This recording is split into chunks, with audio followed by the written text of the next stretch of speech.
हस्त खेलत तेरे देहवरे आया, भगत करत नामा पकड़ उठाया। मंदिर दे च भगती करदियां प्रभु दे गीत गाउंदियां क्यों उठाए गए, क्यों बाहर कड्ढे गए?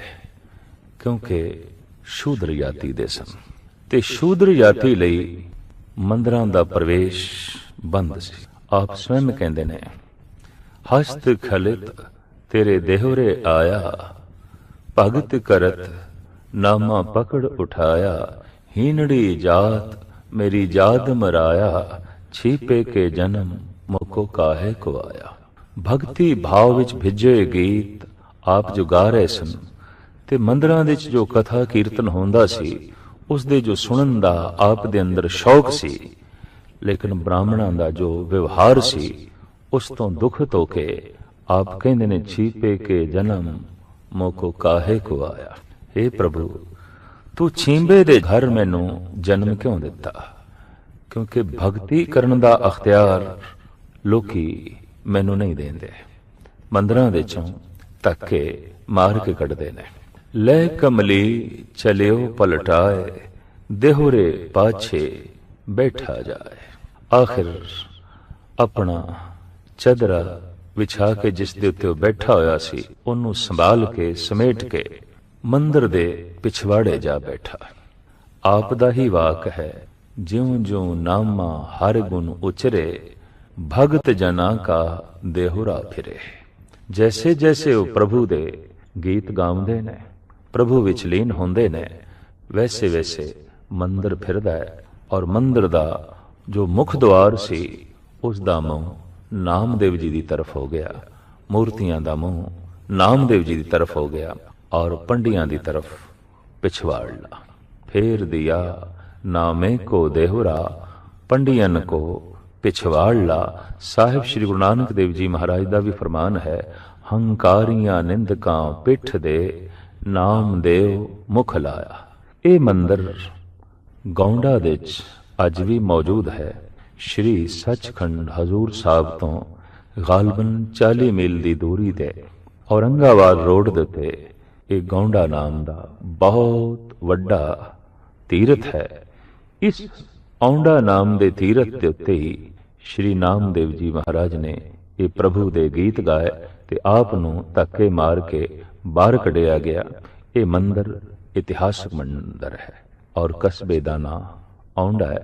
महाराष्ट्र दे बेशुमार तीर्थां दे चों ये अस्थान भी तीर्थ सतल करके बहुत मशहूर है और श्री नामदेव जी महाराज का भी अस्थान इस मंदिर दे अज बनिया है। भावें आप शरीरक रूप दे जद मौजूद सन तां आप नूं धक्के मार के बाहर कढ़िया गया, लेकिन अज उन्हां दी मूर्ति मंदिर दे द्वार तो बाहर स्थापन की हुई है और दूरों ही पुजारी आवाज मार देन, संत नामदेव दे दर्शन करो, संत नामदेव दे दर्शन करो। लेकिन ये अजूबा पृथ्वी ते मौजूद है कि मूर्तियां दा मुंह एक पासे है, मंदिर दा मुंह दूसरे पासे है।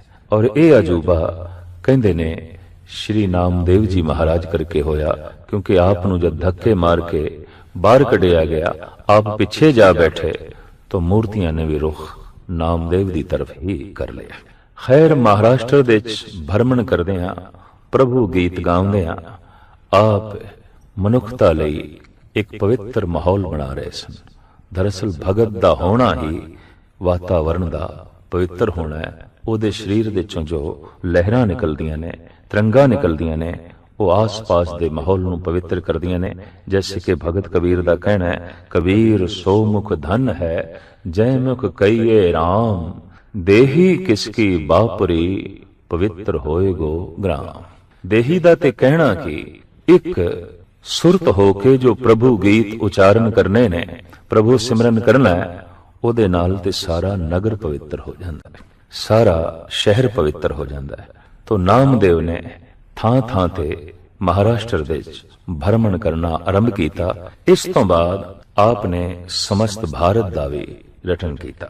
दहली दे जद आप आए ते आप दे ਭਗਤੀ ਭਾਵ ਦੇ ਸੰਗੀਤ ਨੇ ਜਦ ਸਰੋਤਿਆਂ ਦੇ ਮਨਾਂ ਤੇ ਆਪਣਾ ਪ੍ਰਭਾਵ ਪਾਇਆ ਤੇ ਆਪ ਦੇ ਆਲੇ ਦੁਆਲੇ ਬਹੁਤੀ ਭੀੜ ਇਕੱਠੀ ਹੋਈ ਤਾਂ ਉਹ ਪੁਰਾਣਾ ਝਗੜਾ ਸ਼ੁਰੂ ਹੋ ਗਿਆ, ਜਿਹਨੂੰ ਕਹਿੰਦੇ ਨੇ ਸੱਤ ਤੇ ਸਤਾ ਦਾ ਝਗੜਾ। ਵਕਤ ਦੇ ਸੁਲਤਾਨ ਸਿਕੰਦਰ ਲੋਧੀ ਨੂੰ ਇਹ ਗੱਲ ਰਾਸ ਨਹੀਂ ਆਈ ਕਿ ਇੱਕ ਵਿਅਕਤੀ ਦੇ ਪਿੱਛੇ ਇਤਨੀ ਭੀੜ, ਇਤਨਾ ਇਕੱਠ।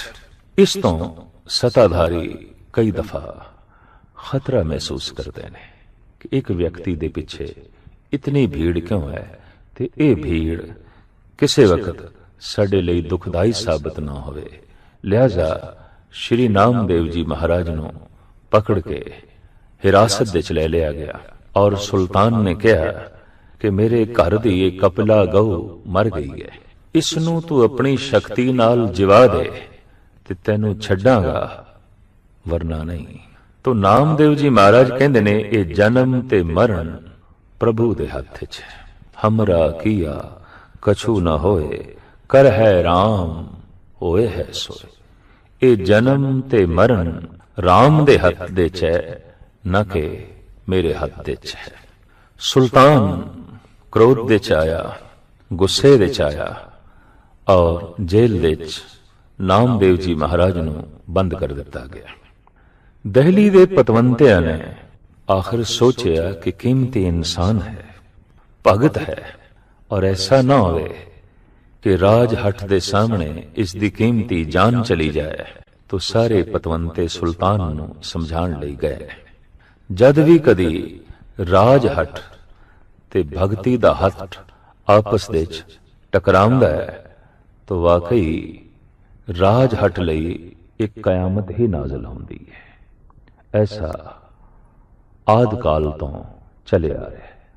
ਭਗਤ ਹੱਟ ਕਰਦਾ ਹੈ ਆਪਣੀ ਸਚਾਈ ਤੇ, ਪਰ ਸਤਾਧਾਰੀ ਹੱਟ ਕਰਦਾ ਹੈ ਆਪਣੀ ਸਤਾ ਤੇ, अपनी झूठ ते। जैसे कि गुरु गोबिंद सिंह जी महाराज भी कहने ने, तुरा तर्क ताजी ब मकरो रया, मरा चारा साजी ब सिदको सफा। मैं सिदक ते खड़ा, सचाई ते खड़ा, सफाई ते खड़ा। ऐ सुल्तान तू झूठ ते खड़ा है, फरेब ते खड़ा है। फरेब ते खड़ा तू इस तो अगां पिछा नहीं होना चाहता, है तेरा हट है, पर सच ते मैं खड़ा, मैं भी इधर उधर नहीं होना चाहता, ये मेरा हट है। सत ते सताधारियां दी आद काल तो ही नहीं बनी।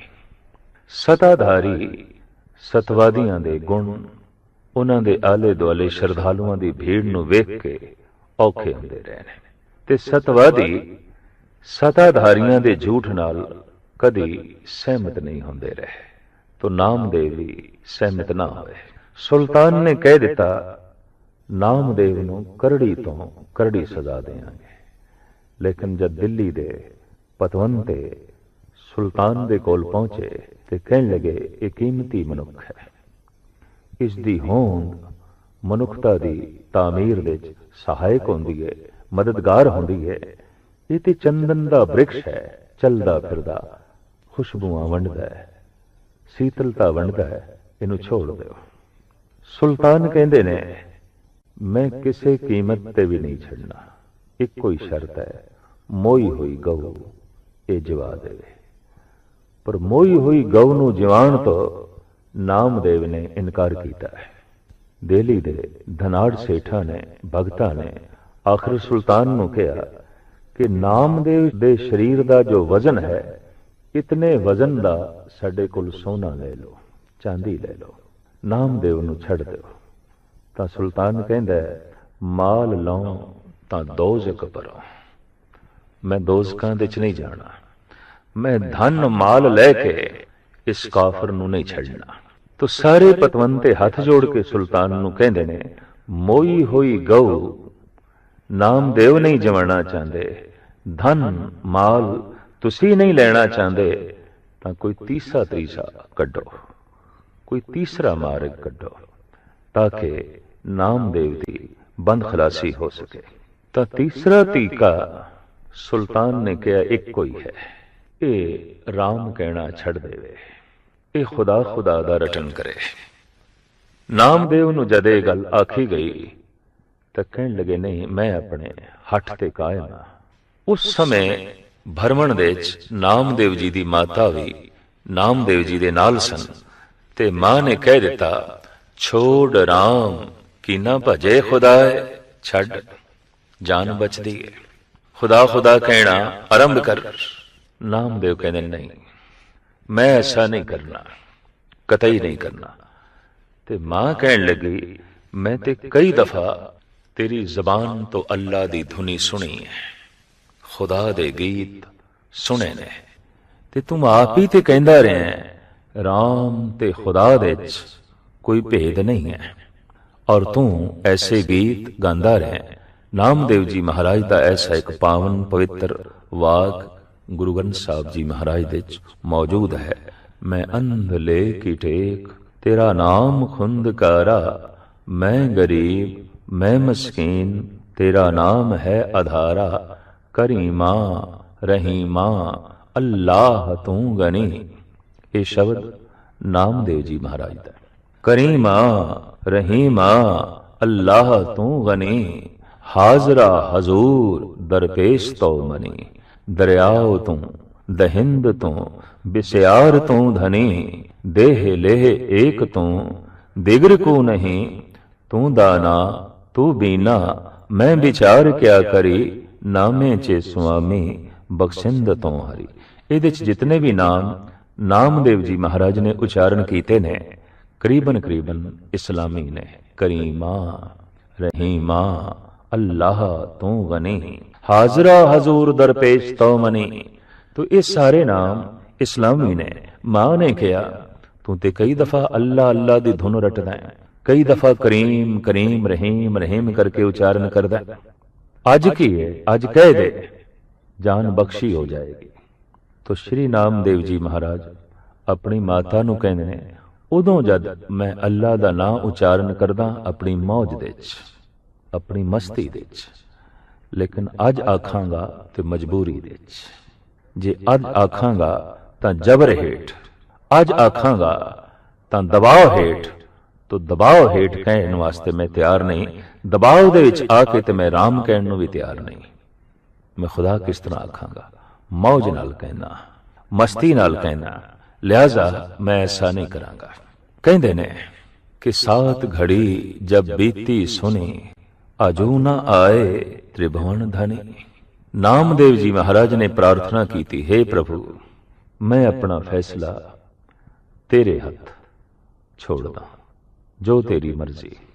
ਪ੍ਰਭ ਆਪਣੀ ਵਡਿਆਈ ਚਾਹੁੰਦਾ ਜਨ ਕਾ ਜੈਕਾਰ ਕਰਾਈ। ਐਸਾ ਹੋ ਜਾਂਦਾ ਹੈ ਕਈ ਦਫਾ ਪ੍ਰਭੂ ਦੀ ਵਡਿਆਈ ਭਗਤਾਂ ਦੇ ਜੈ ਜੈਕਾਰ ਤੋਂ ਪ੍ਰਗਟ ਹੁੰਦੀ ਹੈ, ਸੰਤਾਂ ਦੇ ਜੈ ਜੈਕਾਰ ਤੋਂ ਪ੍ਰਗਟ ਹੁੰਦੀ ਹੈ। ਕਹਿੰਦੇ ਨੇ ਮੋਈ ਹੋਈ ਗਊ ਉੱਠ ਖੜੋਈ, ਔਰ ਬਾਦਸ਼ਾਹ ਦੇ ਪੇਟ ਦੇ ਸੂਲ ਪੈ ਗਏ, ਦਰਦ ਹੋਣਾ ਸ਼ੁਰੂ ਹੋਇਆ। ਇਧਰ ਮੋਈ ਹੋਈ ਗਊ ਜਦ ਜ਼ਿੰਦਾ ਹੋਈ, ਇਸ ਕਰਾਮਾਤ ਨੂੰ ਵੇਖਿਆ, ਦੂਸਰੇ ਪਾਸੇ ਸਰੀਰ ਦੇ ਵਿੱਚ ਅਥਾਹ ਪੀੜਾ ਨੂੰ ਵੇਖਿਆ ਤਾਂ ਆਪਣੀ ਕਰਨੀ ਤੇ ਸ਼ਰਮਸਾਰ ਹੋਇਆ, ਪਛਤਾਵਾ ਪੈਦਾ ਹੋਇਆ। ਆ ਕੇ ਨਾਮਦੇਵ ਦੀ ਕਦਮਬੋਸੀ ਕੀਤੀ, ਨਾਮਦੇਵ ਦੇ ਕਦਮਾਂ ਤੇ ਆ ਕੇ ਮੱਥਾ ਟੇਕਿਆ। ਤਦੇ ਤੇ ਗੁਰੂ ਨਾਨਕ ਦੇਵ ਜੀ ਮਹਾਰਾਜ ਕਹਿੰਦੇ ਨੇ, ਹਰ ਜੁਗ ਜੁਗ ਭਗਤ ਉਪਾਇਆ, ਪੈਜ ਰਖਦਾ ਆਇਆ RAM ਰਾਜਾ।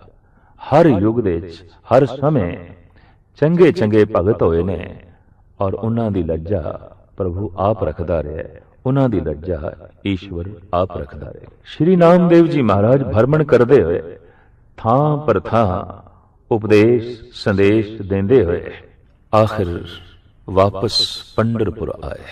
ਪੰਡਰਪੁਰ ਦੇ ਵਿੱਚ ਵੀ ਆਪ ਨਾਲ ਉਹੀ ਵਿਵਹਾਰ ਹੋਇਆ ਜੋ ਔਂਡੇ ਦੇ ਵਿੱਚ ਹੋਇਆ।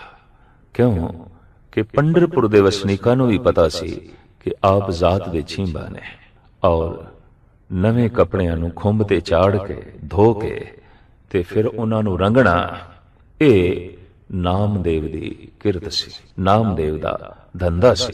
ਲੇਕਿਨ ਭਗਤੀ ਭਾਵ ਦੇ ਗੀਤ ਇਸ ਢੰਗ ਨਾਲ ਚਾਰੋਂ ਪਾਸੇ ਖਿਲੇਰੇ ਕਿ ਪੰਡਰਪੁਰ ਦੇ ਵਸਨੀਕ ਆਪ ਦੀ ਪਰਿਕਰਮਾ ਕਰਨ ਲੱਗੇ, ਭੁੱਲ ਗਏ ਕਿ ਇਹ ਸ਼ੂਦਰ ਹੈ। ਆਖਿਰ ਤਾਰਕਿਕ ਪੁਰੋਹਿਤ ਲੋਕਾਂ ਨੇ ਵਿਦਵਾਨਾਂ ਨੇ ਆਪ ਤੋਂ ਪੁੱਛਿਆ ਕਿ ਤੁਸੀਂ ਆਪਣਾ ਹਿਰਦਾ ਪ੍ਰਭੂ ਨਾਲ ਕਿਵੇਂ ਜੋੜਿਆ, ਕੀ ਯੁਕਤੀ ਹੈ, ਕੀ ਯੁਕਤੀ ਹੈ, ਆਖਰ ਢੰਗ ਕੀ ਵਰਤਿਆ, ਤੌਰ ਤਰੀਕਾ ਕੀ ਵਰਤਿਆ।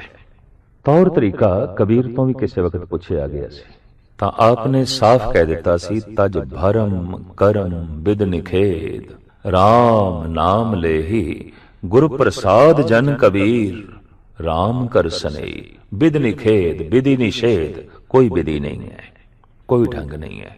ਕਬੀਰ ਕਹਿੰਦੇ ਨੇ ਕੋਈ ਢੰਗ ਨਹੀਂ ਹੈ। ਭਰਿਆ ਹੋਇਆ ਠੰਡਾ ਪਾਣੀ ਦਾ ਗਿਲਾਸ ਮਨੁੱਖ ਦੇ ਅੱਗੋਂ ਰੱਖ ਦਈਏ ਤੇ ਉਹ ਪੀਣ ਦਾ ਢੰਗ ਪੁੱਛੇ, ਵਿਧੀ ਵਿਧਾਨ ਪੁੱਛੇ ਕਿ ਪੀਣ ਦਾ ਢੰਗ ਕੀ ਹੈ, ਵਿਧੀ ਕੀ ਹੈ, ਤਾਂ ਗੱਲ ਸਪਸ਼ਟ ਹੋ ਗਈ ਕਿ ਇਸ ਬੰਦੇ ਨੂੰ ਪਿਆਸ ਨਹੀਂ ਲੱਗੀ। 36 ਪ੍ਰਕਾਰ ਦਾ ਭੋਜਨ ਪਰੋਸ ਕੇ ਕਿਸੇ ਮਨੁੱਖ ਦੇ ਅੱਗੋਂ ਰੱਖ ਦਈਏ ਤੇ ਉਹ ਇਹ ਆਖੇ ਕਿ ਛਕਣ ਦਾ ਢੰਗ ਕੀ ਹੈ, ਭੋਜਨ ਕਰਨ ਦਾ ਢੰਗ ਕੀ ਹੈ, ਤੇ ਗੱਲ ਸਪਸ਼ਟ ਹੋ ਗਈ ਇਸ ਨੂੰ ਭੁੱਖ ਨਹੀਂ ਲੱਗੀ। ਭੁੱਖੇ ਖਾਵਤ ਲਾਜ ਨਾ ਆਵੇ, ਭੁੱਖਾ ਮਨੁੱਖ ਢੰਗ ਨਹੀਂ ਪੁੱਛਦਾ ਹੁੰਦਾ, ਤੌਰ ਤਰੀਕਾ ਨਹੀਂ ਪੁੱਛਦਾ ਹੁੰਦਾ, ਉਹ ਛਕਣ ਲੱਗ ਪੈਂਦਾ, ਖਾਣ ਲੱਗ ਪੈਂਦਾ। ਢੰਗ ਤੌਰ ਤਰੀਕੇ ਦਾ ਪੁੱਛਣਾ ਹੀ ਇਸ ਗੱਲ ਦਾ ਸਬੂਤ ਹੈ ਕਿ ਇਸ ਨੂੰ ਭੁੱਖ ਨਹੀਂ ਲੱਗੀ। ਸ਼੍ਰੀ ਨਾਮਦੇਵ ਜੀ ਮਹਾਰਾਜ ਤੋਂ ਇਹ ਪੁੱਛ ਕੀਤੀ ਗਈ, ਢੰਗ ਕੀ ਹੈ, ਤੌਰ ਤਰੀਕਾ ਕੀ ਹੈ। ਕਬੀਰ ਕਹਿੰਦੇ ਜਦ ਮਨੁੱਖ ਦੇ ਅੰਦਰ ਸਤਸੰਗ ਕਰਦਿਆਂ ਪਿਆਸ ਪੈਦਾ ਹੁੰਦੀ ਹੈ, ਭੁੱਖ ਪੈਦਾ ਹੁੰਦੀ ਹੈ, ਤੇ ਭੁੱਖ ਪੈਦਾ ਹੁੰਦਿਆਂ ਹੀ ਉਹ ਈਸ਼ਵਰ ਦੇ ਗੀਤ ਅਲਾਪਣ ਲੱਗ ਪੈਂਦਾ ਹੈ, ਉਹ ਈਸ਼ਵਰ ਦਾ ਨਾਮ ਉਚਾਰਨ ਕਰਨ ਲੱਗ ਪੈਂਦਾ ਹੈ। ਜੈਸੇ ਭੁੱਖ ਲੱਗੇ ਤੇ ਬੱਚਾ ਰੋਣ ਲੱਗ ਪੈਂਦਾ ਹੈ। ਸਤਸੰਗ ਦੇ ਵਿੱਚ ਬੈਠਦਿਆਂ ਬੈਠਦਿਆਂ ਜਦ ਸਤ ਦੀ ਭੁੱਖ ਪੈਦਾ ਹੁੰਦੀ ਹੈ ਤੇ ਰਸਨਾ ਆਪਣੇ ਆਪ ਹੀ ਸਤਨਾਮ ਸਤਨਾਮ ਉਚਾਰਨ ਕਰਨ ਲੱਗ ਪੈਂਦੀ ਹੈ। ਤਰੀਕਾ ਆਪ ਦੇ ਕੋਲ ਪੁੱਛਿਆ ਗਿਆ, ਦੱਸੋ ਨਾਮਦੇਵ, ਤੁਸੀਂ ਆਪਣਾ ਹਿਰਦਾ ਪਰਮਾਤਮਾ ਨਾਲ ਕਿਵੇਂ ਜੋੜਿਆ। ਆਖਿਰ ਇੱਕ ਨਿਯਮ ਹੈ ਕਿ ਦੋਹਾਂ ਨੂੰ ਜੋੜਨ ਲਈ ਤੀਸਰੇ ਦੀ ਲੋੜ ਪੈਂਦੀ ਹੈ। ਦੋ ਇੱਟਾਂ ਨੂੰ ਜੋੜਨਾ ਹੈ, ਗਾਰਾ ਚਾਹੀਦਾ ਹੈ। ਦੋ ਕਾਗਜ਼ ਜੋੜਨੇ ਨੇ, ਗੋਂਦ ਚਾਹੀਦੀ ਹੈ। ਦੋ ਕੱਪੜਿਆਂ ਨੂੰ ਜੋੜਨਾ ਹੈ, ਸੂਈ ਧਾਗਾ ਚਾਹੀਦਾ ਹੈ। ਦੋ ਲੱਕੜਾਂ ਨੂੰ ਜੋੜਨਾ ਹੈ, ਸਰੇਸ਼ ਚਾਹੀਦੀ ਹੈ। ਤੁਸੀਂ ਆਪਣਾ ਹਿਰਦਾ ਪ੍ਰਭੂ ਨਾਲ ਜੋੜਿਆ, ਕਿਵੇਂ ਜੋੜਿਆ। तो आपदा गुरु ग्रंथ साहब जी महाराज दे च बड़ा कीमती वाक है कि सोयने की सोई रुपए का धागा नामे का चित हरसों लागा। नामदेव ने अपना चित हरि नाल जोड़ लिया। किवें जोड़िया, किस तरह जोड़िया? सूई धागे नाल सी लिया। सूई केड़ी? सोने दी। धागा केड़ा? चांदी दा। सोने की सुई रुपए का धागा नामे का चित हरसों लागा। सोने दी सुई की है? गुरु दा शब्द, गुरु दा मंत्र, गुरमंत्र, ये सोने दी सुई है। धागा की है? ओदे च ध्यान जोड़ना, ओदे च सुरत जोड़नी, ये धागा है। जैसे वाहिगुरु वाहिगुरु दा उचारण करिए, ये ते सोने दी सुई है, पर ਇਹਦੇ ਚ ध्यान जोड़िए, ਇਹ धागा है। ते ध्यान दे नाल ही मनुख सुन सकेगा, उंज सुन भी नहीं सकेगा। जैसे कि एक उच्ची उच्ची बोल रहा होंदा है, दूसरा सुन रहा होंदा है, ते सुनन वाला अचनचेत कह दिंदा मित्रा ਇਹ गल फिर आखो, नहीं सुनी। क्यों नहीं सुनी? कहंदा मेरा ध्यान किसी होर पासे चला गया। तो ध्यान धागा है। इसनूं गुरु नानक देव जी महाराज इंज कहंदे ने, धुन में ध्यान ध्यान में जानिया गुरुमुख अकथ कहानी। तो गुरु दा जो मंत्र है ये सोयने दी सोई है, और इस दे विच जो मैं अपनी सुरत जोड़ी है, ध्यान जोड़िया है, ये धागा है। सुई चलदी रही, धागा नाल चलदा रहा, मेरा हिरदा प्रभु दे नाल सिलदा गया, जुड़दा गया। आम जगत दे विच देखण दे च आया कि मनुखां कोल सुई ते है, धागा नहीं। राम राम रटन कर रहे ने, ध्यान नहीं है। वाहिगुरु वाहिगुरु दा उच्चारण कर रहे ने, ध्यान नहीं है। तो सोने दी सुई ते चल रही है, धागा नहीं है। बिन धागे बिन सुई आनी, धागे तो बिना सुई की करे? किस तरह सीवेगी, किस तरह जोड़ेगी? ਤੋ ਧੁਨ ਦੇ ਚ ਧਿਆਨ ਦਾ ਜੋੜਨਾ, ਸ਼ਬਦ ਦੇ ਚ ਸੁਰਤ ਦਾ ਜੋੜਨਾ, ਮੰਤਰ ਦੇ ਚ ਧਿਆਨ ਦਾ ਜੋੜਨਾ ਇੰਜ ਹੈ ਜੈਸੇ ਸੂਈ ਦੇ ਚ ਧਾਗਾ ਜੋ ਹੈ ਪਰੋੜਨਾ। ਤੇ ਇਸ ਢੰਗ ਨਾਲ ਜਦ ਸੂਈ ਚੱਲਦੀ ਹੈ ਤੇ ਨਾਲ ਧਾਗਾ ਚੱਲਦਾ ਹੈ, ਮਨੁੱਖ ਦਾ ਹਿਰਦਾ ਪ੍ਰਭੂ ਨਾਲ ਜੁੜ ਜਾਂਦਾ ਹੈ। ਇਹੀ ਆਪ ਕਹਿ ਰਹੇ ਨੇ, ਸੋਇਨੇ ਕੀ ਸੂਈ ਰੁਪਏ ਕਾ ਧਾਗਾ, ਨਾਮੇ ਕਾ ਚਿਤ ਹਰਿ ਸਿਉ ਲਾਗਾ। ਹਰੀ ਨਾਲ ਚਿੱਤ ਜੁੜ ਗਿਆ ਤੇ ਹਰੀ ਤੇ ਆਨੰਦ ਸਰੂਪ ਹੈ। ਆਨੰਦ ਸਰੂਪ ਨਾਲ ਜੁੜਦਿਆਂ ਹੀ ਆਨੰਦਮਈ ਅਵਸਥਾ ਮਨੁੱਖ ਦੀ ਬਣ ਜਾਂਦੀ ਹੈ। ਗੁਰੂ ਅਰਜਨ ਦੇਵ ਜੀ ਮਹਾਰਾਜ ਦਾ ਵੀ ਫਰਮਾਨ ਹੈ, ਚਿੱਤੇ ਚਿੱਤ ਮਿਲਾਏ ਤਾਂ ਹੋਵੇ ਰੰਗ ਘਣਾ। ਪਰਮਾਤਮਾ ਦੇ ਚਿੱਤ ਨਾਲ ਤੂੰ ਆਪਣਾ ਚਿੱਤ ਜੋੜ, ਅਥਾ ਰੰਗ ਬਣੇਗਾ, ਅਥਾ ਸੁਖ ਬਣੇਗਾ। ਕਿਉਂ ਕਿ ਮਿੱਤ ਕਾ ਚਿੱਤ ਅਨੂਪ, ਸੋ ਮਰਮ ਨਾ ਜਾਣੇ। ਪਰਮਾਤਮਾ ਦਾ ਚਿੱਤ ਅਤੀ ਸੁੰਦਰ ਹੈ, ਆਨੰਦਮਈ ਹੈ, ਰਹੱਸਮਈ ਹੈ, ਗੁਣ ਨਿਧਾਨ ਹੈ। ਪ੍ਰਭੂ ਦਾ ਐਸਾ ਚਿੱਤ ਜਿਹਦੇ ਚ ਸਾਰੇ ਗੁਣ ਨੇ, ਸਾਰਾ ਆਨੰਦ ਹੈ, ਸਾਰੀਆਂ ਸੁਗੰਧੀਆਂ ਨੇ, ਸਾਰਾ ਖੇੜਾ ਹੈ, ਸਾਰਾ ਸੁਹੱਪਣ ਹੈ। ਜੈਸੇ ਕੋਈ ਪ੍ਰਭੂ ਦੇ ਚਿੱਤ ਨਾਲ ਆਪਣਾ ਚਿੱਤ ਜੋੜਦਾ ਹੈ, ਜਗਤ ਦੀ ਸਾਰੀ ਸੁਹੱਪਣ ਨਾਲ ਉਸਨੇ ਆਪਣਾ ਚਿੱਤ ਜੋੜਿਆ, ਜਗਤ ਦੇ ਸਾਰੇ ਸੰਗੀਤ ਨਾਲ ਉਸਨੇ ਆਪਣਾ ਚਿੱਤ ਜੋੜਿਆ। ਜੈਸੇ ਉਸ ਪਰਮ ਸੰਗੀਤ ਦੇ ਨਾਲ ਤੇ ਪਰਮ ਸੁਹੱਪਣ ਦੇ ਨਾਲ ਚਿੱਤ ਜੁੜਦਾ ਹੈ, ਮਨੁੱਖ ਦੇ ਅੰਦਰ ਵੀ ਪਰਮ ਸੁਹੱਪਣ ਤੇ ਸੰਗੀਤ ਦਾ ਜਨਮ ਹੁੰਦਾ ਹੈ। ਮਿੱਤ ਕਾ ਚਿੱਤ ਅਨੂਪ, ਸੋ ਮਰਮ ਨਾ ਜਾਣਈ। ਗਾਹਕ ਗੁਣੀ ਅਪਾਰ, ਸੋ ਤਤ ਪਛਾਨਈ। ਚਿੱਤੇ ਚਿੱਤ ਮਿਲਾਏ ਤਾਂ ਹੋਵੇ ਰੰਗ ਘਣਾ। ਹਰਹਾਂ ਚੰਚਲ ਚੋਰੇ ਮਾਰ, ਤਾਂ ਪਾਵੇ ਸੁਖ ਘਣਾ। ਕਿਉਂਕਿ ਪ੍ਰਮਾਤਮਾ ਦੇ ਚਿੱਤ ਦੇ ਵਿੱਚ ਪਰਮ ਨਾਦ ਹੈ, ਪਰਮ ਸੰਗੀਤ ਹੈ। ਉਸ ਨਾਲ ਜੁੜਦਿਆਂ ਪਰਮ ਸੰਗੀਤ ਦੀਆਂ ਧੁਨੀਆਂ ਮਨੁੱਖ ਦੇ ਅੰਦਰ ਵਜਣੀਆਂ ਸ਼ੁਰੂ ਹੋ ਜਾਂਦੀਆਂ ਨੇ। ਉਸ ਦਾ ਜ਼ਿਕਰ ਸ਼੍ਰੀ ਨਾਮਦੇਵ ਜੀ ਮਹਾਰਾਜ ਆਪਣੀ ਬਾਣੀ 'ਚ ਇੰਜ ਕਰਦੇ ਨੇ, ਅਣਮਣੀਆ ਮੰਦਲ ਬਾਜੇ, ਬਿਨ ਸਾਵਨ ਘਨ ਹਰ ਗਾਜੇ। ਬਾਦਲ ਬਿਨ ਬਰਖਾ ਹੋਈ, ਜੋ ਤਤ ਵਿਚਾਰੇ ਕੋਈ।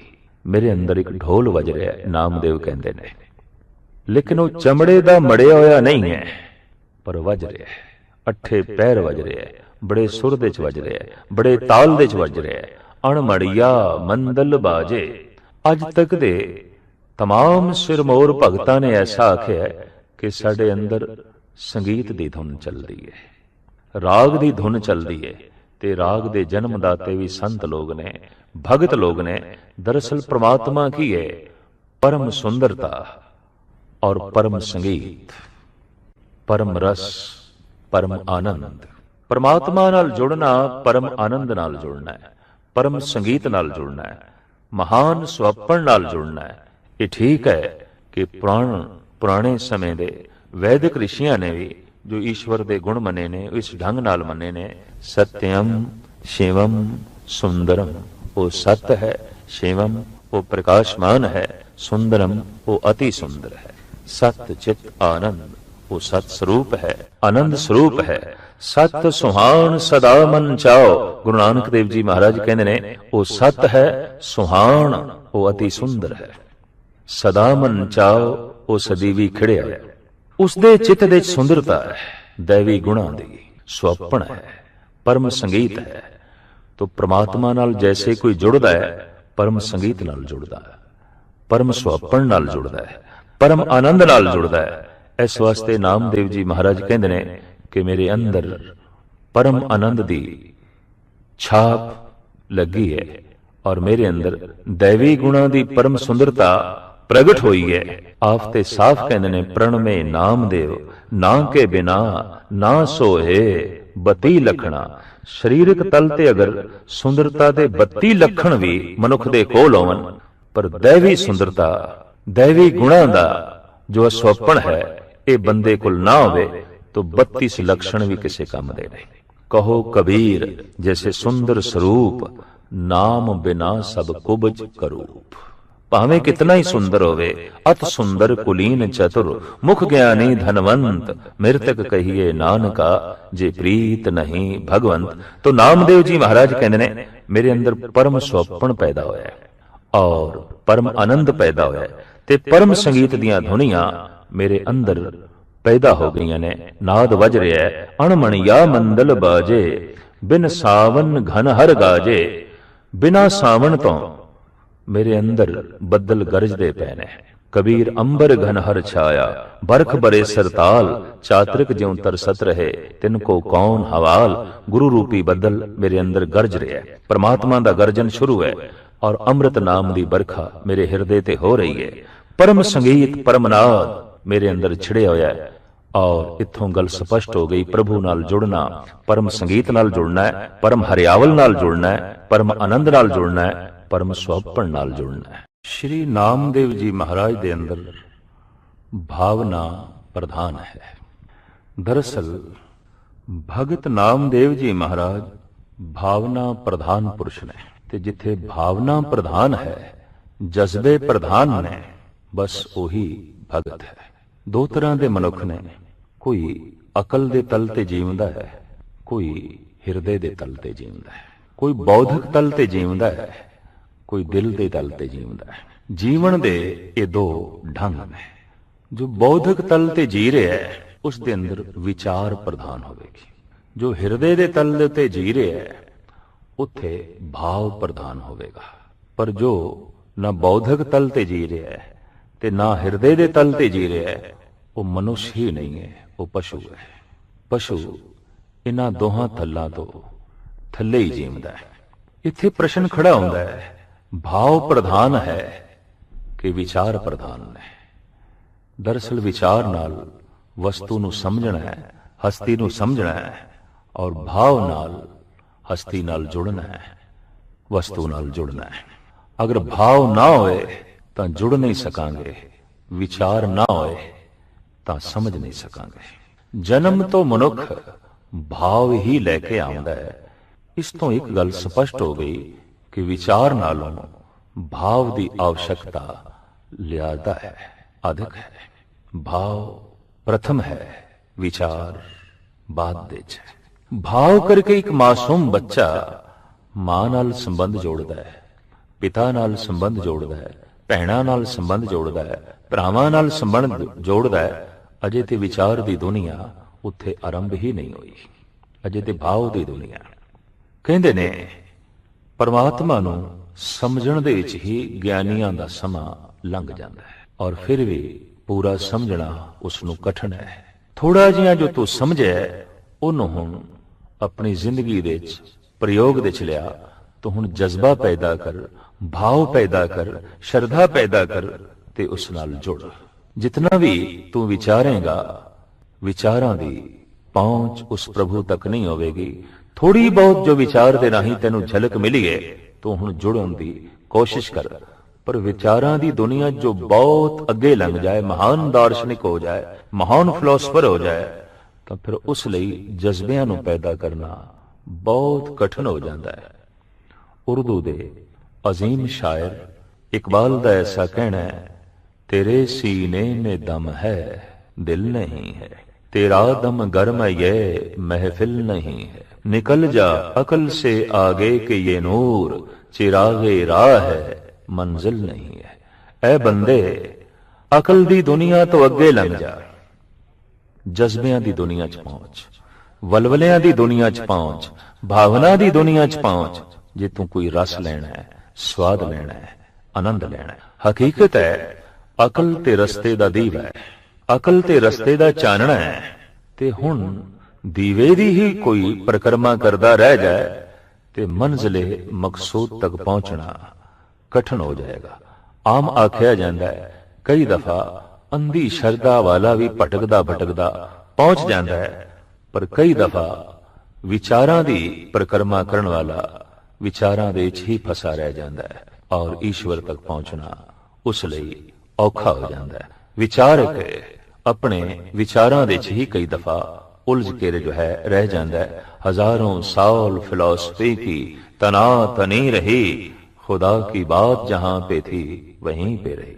आखिर कितना भी खपीए, कितना भी विचारीए, तां भी विचारदियां पता चलता है कि जिथों असी शुरू होई सी उत्थे ही खड़े हैं, एक कदम भी अगे नहीं वधे। विचार विचार के जद ऐसा पता चले कि वो साडे विचारां च नहीं आउंदा, वो साडी सोच मंडल दे च नहीं आउंदा, वो साडी बौद्धिक पकड़ दे च नहीं आउंदा, बस उसे क्षण चाहिदा है ਕਿ ਮਨੁੱਖ ਜਜ਼ਬਿਆਂ ਨੂੰ ਜਨਮ ਦੇਵੇ, ਸ਼ਰਧਾ ਨੂੰ ਜਨਮ ਦੇਵੇ, ਵਿਸ਼ਵਾਸ ਨੂੰ ਜਨਮ ਦੇਵੇ, ਭਾਵਨਾ ਨੂੰ ਜਨਮ ਦੇਵੇ। ਤੋ ਭਗਤ ਨਾਮਦੇਵ ਜੀ ਮਹਾਰਾਜ ਭਾਵ ਪ੍ਰਧਾਨ ਪੁਰਸ਼ ਨੇ। ਔਰ ਆਪ ਦੇ ਅੰਦਰ ਜਦੋਂ ਥੋੜਾ ਜਿਹਾ ਵੀ ਭਾਵ ਕਮਜ਼ੋਰ ਹੁੰਦਾ ਹੈ, ਥੋੜਾ ਜਿਹਾ ਵੀ ਪ੍ਰੇਮ ਪਿੱਛੇ ਹਟਦਾ ਹੈ, ਤਾਂ ਆਪ ਤੜਪ ਕੇ ਕਹਿੰਦੇ ਨੇ, ਮੋਹਿ ਲਾਗਤੀ ਤਾਲਾ ਬੇਲੀ, ਬਛਰੇ ਬਿਨ ਗਾਏ ਅਕੇਲੀ, ਪਾਨੀਆਂ ਬਿਨ ਮੀਨ ਤਲਫੇ, ਤਿਉ ਰਾਮ ਨਾਮ ਬਿਨ ਬਾਪਰੋ ਨਾਮਾ। ਮੈਂ ਤੇ ਤੜਪਦਾ, ਹੇ ਪ੍ਰਭੂ, ਤੇਰੇ ਵਿਛੋੜੇ ਚ ਇੰਜ ਜੈਸੇ ਪਾਣੀ ਤੋਂ ਬਿਨਾ ਮਛਲੀ ਤੜਪਦੀ ਹੈ, ਜਿਹਨੇ ਗਊ ਮਾਂ ਤੋਂ ਬਿਨਾ ਉਸਦਾ ਬਛੜਾ ਉਹ ਤੜਪਦਾ ਹੈ, ਵਿਆਕੁਲ ਹੁੰਦਾ ਹੈ, ਪੁਕਾਰਦਾ ਹੈ ਔਰ ਉੱਚੀ ਧੁਨ ਨਾਲ ਆਵਾਜ਼ ਮਾਰਦਾ ਹੈ, ਹੇ ਪ੍ਰਭੂ, ਜਦ ਵੀ ਰੰਚਕ ਮਾਤਰ ਵੀ ਵਿਛੋੜਾ ਹੋਵੇ, ਤੇ ਵਿਛੋੜਾ ਕੀ ਹੈ? ਜਜ਼ਬਿਆਂ ਦਾ ਕਮਜ਼ੋਰ ਹੋਣਾ, ਭਾਵਨਾਵਾਂ ਦਾ ਕਮਜ਼ੋਰ ਹੋਣਾ, ਸ਼ਰਧਾ ਦਾ ਛੀਣ ਹੋਣਾ, ਪ੍ਰੇਮ ਦਾ ਥੋੜਾ ਜਿਹਾ ਬੁਝਣਾ, ਬਸ ਉਸ ਦੇ ਨਾਲ ਹੀ ਭਗਤਾਂ ਦੇ ਅੰਦਰ ਤੜਪਣੀ ਸ਼ੁਰੂ ਹੋ ਜਾਂਦੀ ਹੈ। ਕਾਰਨ ਕਿ ਪ੍ਰੇਮ ਦੀ ਅਧਿਕਤਾ, ਭਾਵਨਾ ਦੀ ਅਧਿਕਤਾ, ਸ਼ਰਧਾ ਦੀ ਅਧਿਕਤਾ ਆਨੰਦ ਨੂੰ ਜਨਮ ਦਿੰਦੀ ਹੈ, ਰਸ ਨੂੰ ਜਨਮ ਦਿੰਦੀ ਹੈ। ਸ਼ਰਧਾ ਘਟੀ, ਭਾਵਨਾ ਘਟੀ, ਪ੍ਰੇਮ ਘਟਿਆ, ਰਸ ਘਟ ਜਾਂਦਾ ਹੈ। ਔਰ ਬਿਲਕੁਲ ਪ੍ਰੇਮ ਨਹੀਂ, ਬਿਲਕੁਲ ਸ਼ਰਧਾ ਨਹੀਂ, ਬਿਲਕੁਲ ਭਾਵਨਾ ਨਹੀਂ, ਤਾਂ ਦੇਖਿਆ ਗਿਆ ਬਿਲਕੁਲ ਕਥਾ ਕੀਰਤਨ ਵਿੱਚ ਰਸ ਨਹੀਂ ਰਹਿ ਜਾਂਦਾ, ਬਿਲਕੁਲ ਸਤਸੰਗ ਵਿੱਚ ਰਸ ਨਹੀਂ ਰਹਿ ਜਾਂਦਾ। ਰਸ ਤੇ ਤਾਂ ਹੁਣ ਬਣੇਗਾ ਜੇ ਇਸ ਸ਼ਬਦ ਨਾਲ, ਕਥਾ ਨਾਲ, ਕੀਰਤਨ ਨਾਲ ਭਾਵਨਾ ਜੋੜੀਏ, ਸ਼ਰਧਾ ਜੋੜੀਏ, ਪ੍ਰੇਮ ਜੋੜੀਏ, ਤਾਂ ਫਿਰ ਰਸ ਦੀ ਗੰਗਾ ਵਗ ਤੁਰਦੀ ਹੈ ਔਰ ਪ੍ਰੇਮ ਮਨੁੱਖ ਨੂੰ ਤ੍ਰਿਪਤੀ ਦੇ ਜਾਂਦਾ ਹੈ। ਸ਼ਰਧਾ ਭਾਵਨਾ ਵਾਲਾ ਮਨੁੱਖ ਅੱਠੇ ਪੈਰ ਤ੍ਰਿਪਤ ਰਹਿੰਦਾ ਹੈ, ਸ਼ੁਕਰਾਨੇ ਵਿੱਚ ਰਹਿੰਦਾ ਹੈ। ਜਿਨੀ ਚਾਖਿਆ ਪ੍ਰੇਮ ਰਸ ਸੇ ਤ੍ਰਿਪਤ ਰਹੇ ਆਘਾਏ। ਬੌਧਿਕ ਤਲ ਤੇ ਜੀਣ ਵਾਲਾ ਬੰਦਾ ਉਹ ਅਕਸਰ ਗਿਲਿਆਂ ਵਿੱਚ ਜੀਉਂਦਾ ਹੈ। ਹੇ ਪ੍ਰਭੂ, ਮੈਂ ਇਤਨਾ ਕੀਤਾ ਤੇ ਪ੍ਰਾਪਤ ਕੀ ਹੋਇਆ? ਬੌਧਿਕ ਤਲ ਤੇ ਜੀਵਣ ਵਾਲਾ ਮਨੁੱਖ ਅਕਸਰ ਵਪਾਰੀ ਹੀ ਹੋ ਜਾਂਦਾ ਹੈ।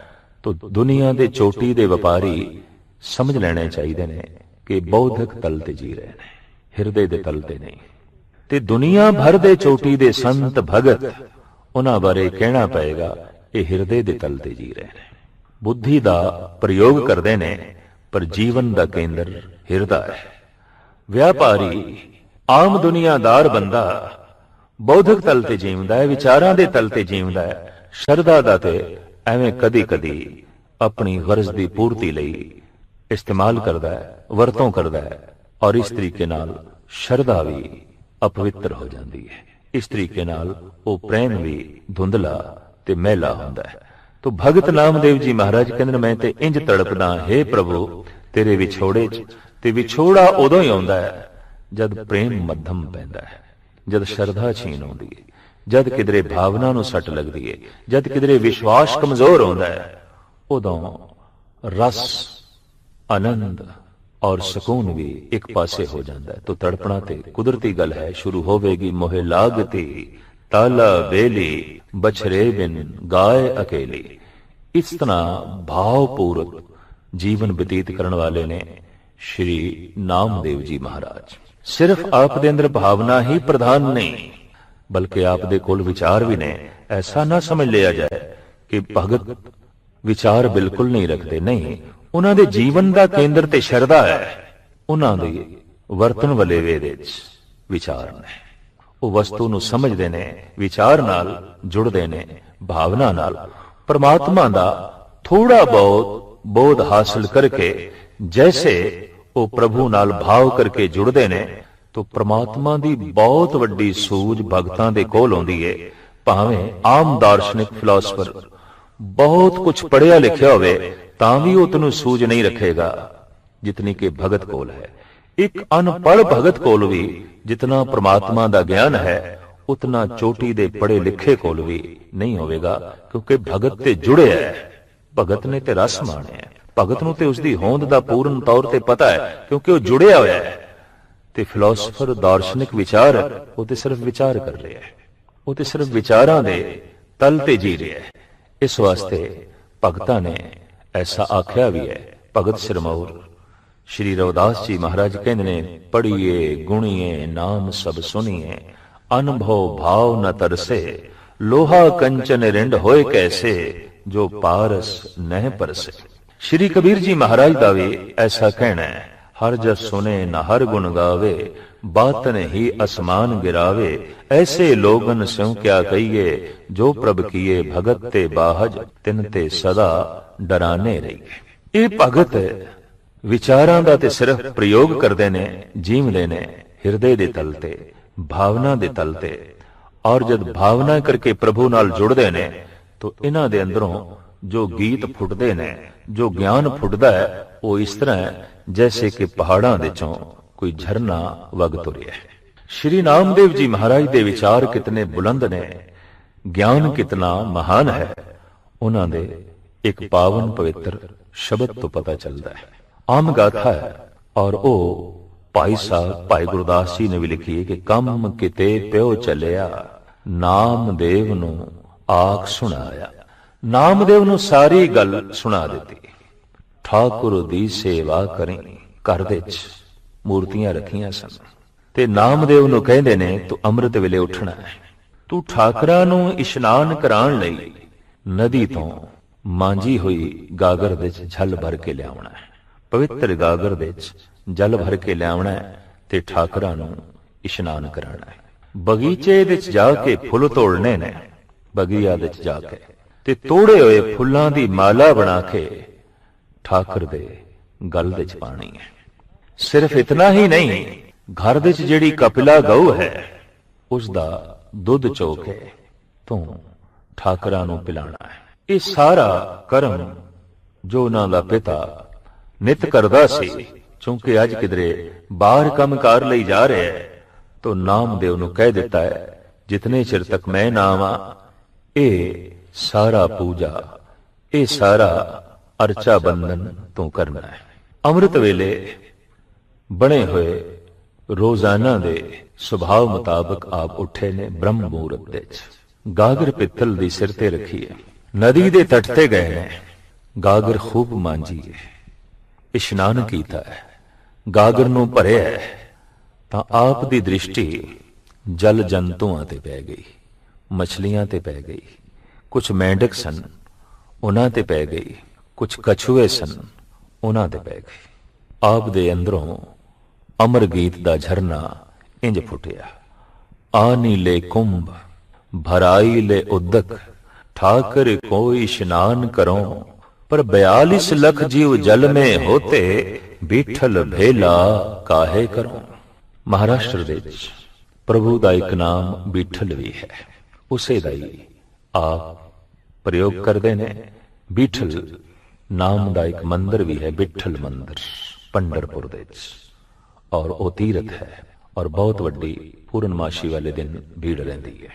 श्री नामदेव जी महाराज कहते हैं, ऐ बीठल दस मैं की करा, मैं पानी भरिया है, गागर मांजी है, तेनू इशनान कराना है, पर करा कि पानी पवित्र नहीं है। क्यों कि 42 लख जूनियां ते आखिर पानी दे च ने, ते ओ सारा क्रिया कर्म पानी दे च ही करदियां ने।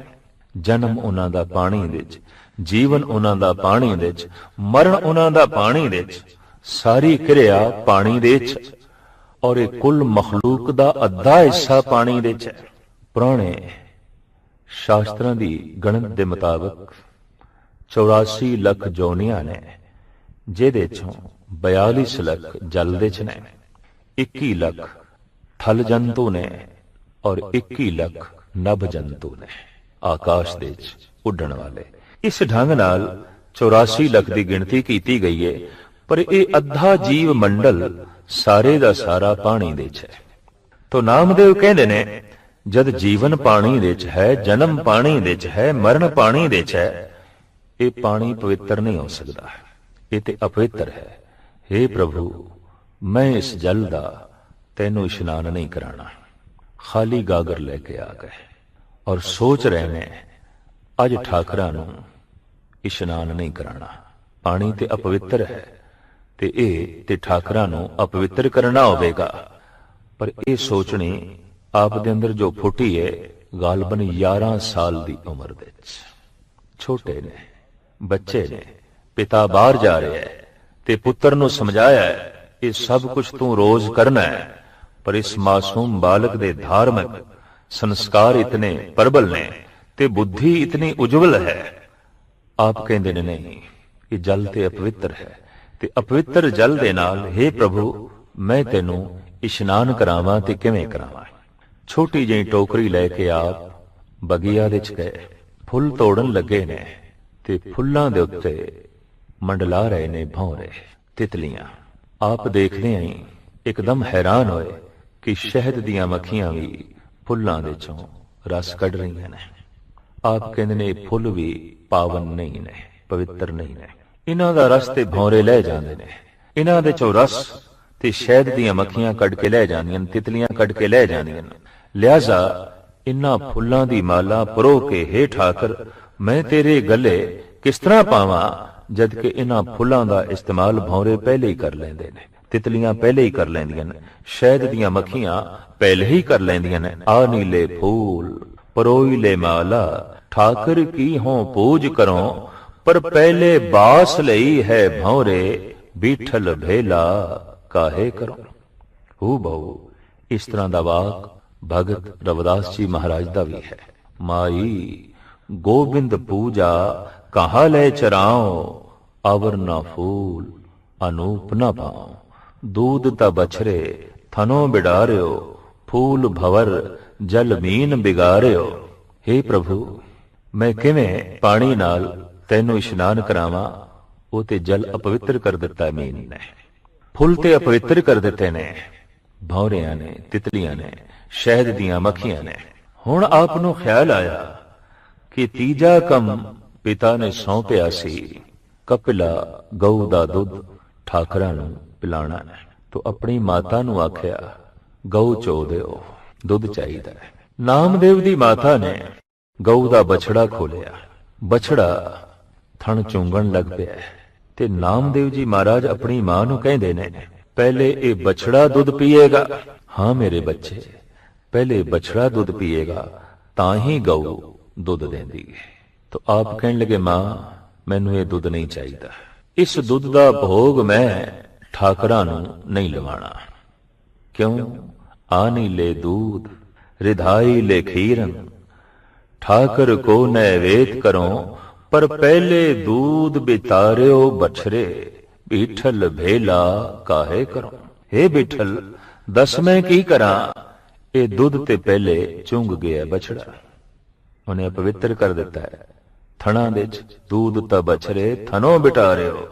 भगत रविदास जी महाराज कहते ने आनी ले दूध रिधाई ले खीरन, ठाकर को नैवेद करो, पर पहले दूध बिटारियो बछरे, बिठल भेला काहे करो। हे बिठल दस मैं की करा, दुध ते अपवित्र हो गया, ये ते पहले बछड़े ने पी ले ते मैं ते तेनू पहले भोग लवाना सी, पर ये ते बछड़ा ही पहले भोग ला गया और थणा दे च ही झूठा कर गया, तो मैं इसदा भोग लवावां ते किवें लवावां। अज पूजा नहीं हुई, अज ठाकरां दा इशनान नहीं होया, अज ठाकरां दे अगों दुध नहीं रखिया गया, दुध नहीं पिलाया गया। आप बैठे ने सोच दे च पिता नाराज होवेगा, पिता औखा होवेगा। इस तरह दीयां सोचां दे च आप पए ने ते आप दे अंदरों अमर धुनी इंज उठी, ईबे बीठल ऊबे बीठल, बीठल बिन संसार नहीं, थान थनंतर प्रणवे नामा, पूर रहो तू सर्वमही। हे प्रभु जद मैं सोचिया कि तैनू इशनान करावां तां तू मच्छी हो के पहले आप ही जल दे च इशनान कर रहे हैं, मैं तैनू की इशनान करावां। हे प्रभु जद मैं तैनू सोचिया, तेरे बारे सोचिया कि इशनान करावां, तां ये भी विचार पैदा होए कि इशनान ते उसनू कराया जांदा है जो मैला हो जाए। क्या तू मैला हो जाना है? शायद कहंदे ने गुरु अर्जन देव जी महाराज हम मैले तुम उजल करते, हम निर्गुण तू दाता। तू ते उज्जल है, तू ते पावन है, तू ते पवित्र है, मैले ते असी हो जाने हैं। साडा तन मैला, साडा मन मैला। हे प्रभु तू ते निर्मल है, तू ते स्वच्छ है, तू ते पावन है, ਤੂੰ ਤੇ ਅਤੀ ਪਵਿੱਤਰ ਹੈ। ਤੋ ਸ਼੍ਰੀ ਨਾਮਦੇਵ ਜੀ ਮਹਾਰਾਜ ਕਹਿੰਦੇ ਨੇ, ਇਸ਼ਨਾਨ ਤੇ ਮੈਂ ਤੈਨੂੰ ਤਾਂ ਕਰਾਵਾਂ ਕਿ ਤੂੰ ਮੈਲਾ ਹੋਵੇ, ਪਰ ਤੂੰ ਤੇ ਕਦੀ ਮੈਲਾ ਹੁੰਦਾ ਹੀ ਨਹੀਂ। ਔਰ ਤੈਨੂੰ ਕੀ ਇਸ਼ਨਾਨ ਕਰਾਵਾਂ, ਤੂੰ ਜਲ ਜੰਤੂ ਹੋ ਕੇ 8 ਪੈਰ ਜਲ ਵਿੱਚ ਰਹਿ ਰਿਹਾ, ਸਾਗਰਾਂ ਵਿੱਚ ਰਹਿ ਰਿਹਾ, ਦਰਿਆਵਾਂ ਵਿੱਚ ਰਹਿ ਰਿਹਾ, ਝੀਲਾਂ ਵਿੱਚ ਰਹਿ ਰਿਹਾ, ਤੈਨੂੰ ਕੀ ਇਸ਼ਨਾਨ